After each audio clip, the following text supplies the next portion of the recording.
वाहिगुरु जी का खालसा वाहिगुरु जी की फतेह। साध संगत जी, अॼु तव्हांजे सां सन्मुख थियण जो हिकिड़ो ख़ासि मक़सदु आहे। छो त कई वक़्त खां संगत जेको आहे न किथे किथे अरदास कराईंदी आहे, उते हुकुमनामो थींदो आहे, पर किथे किथे हुकुमनामे जो अर्थ करण वारो कोई बि न हूंदो आहे। कई जॻहियुनि ते त मौजूदु हूंदा आहिनि, पर कई जॻहियुनि ते न हूंदा आहिनि, जंहिंजे करे दास ॾे उहे ऑलरेडी व्हाट्सअप कंदा आहिनि त असांखे उहो हुकुम कंदा आहिनि त भाई साहिबु हिन जो अर्थ कृपा करे हुकुमनामो निकितो आहे, हिन जो अर्थ असांखे ख़बर न आहे, महिरबानी करे तव्हां अर्थ असांखे सेंड कयो।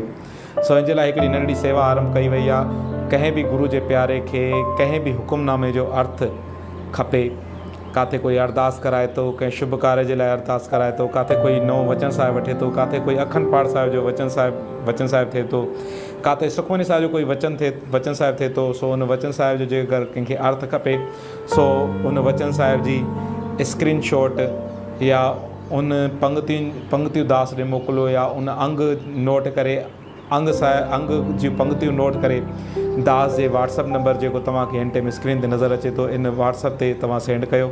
सो उनजी हिकु वीडियो जंहिंमें हुकुमनामो पंक्ति दर पंक्ति ऐं उनजो अर्थ सिंधी में तर्जुमो करे तव्हां ॾे उन अर्थ सां हिकु वीडियो बणाए करे वापसि तव्हां ॾे सेंड कई वेंदी।